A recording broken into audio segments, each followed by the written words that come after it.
I'm Matthew Remsky, co-owner of Renaissance Yoga and Ayurveda, Ontario Street, Cabbagetown.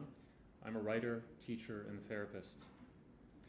I'm not an economist or a budgetary specialist, but I'm here to speak about Riverdale Farm and the fact that its value is being assessed and questioned.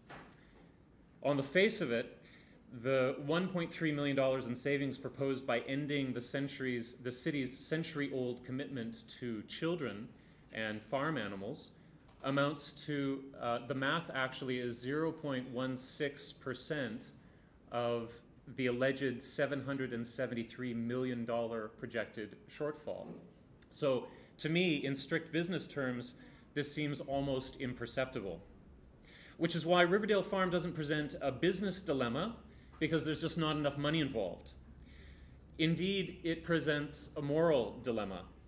And I think that we can all agree that we would not have spent the resources of this chamber and these 100 citizens today on a 0.16% portion of an unproven shortfall if it was any less than a moral issue.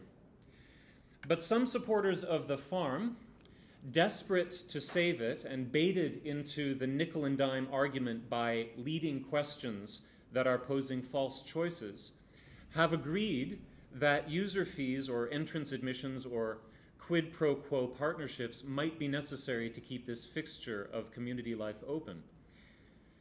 But my argument is this: the most important aspect of communal space, be it a park or a library or a farm that brings children and animals together, is that it is not monetized. You are invited to walk in whenever you want and whoever you are. In a non-monetized environment, there is an implicit welcome for everybody, and this creates an invaluable impression of collective caring. This has been a staple of good civics and public design for centuries. Spaces like Riverdale Farm are how we welcome and serve each other. We are not users of the parks and libraries any more than we are consumers of life. Children are not users of the farm, nor are they consumers of parks. To consider them as consumers is a tragic misunderstanding. What user fees do is that they monetize empathy, and empathy is the unnamed infrastructure of every city. I, for one, am actually grateful to KPMG for their extraordinarily narrow and tone-deaf report, because as they look for dollars, we are forced to look for value.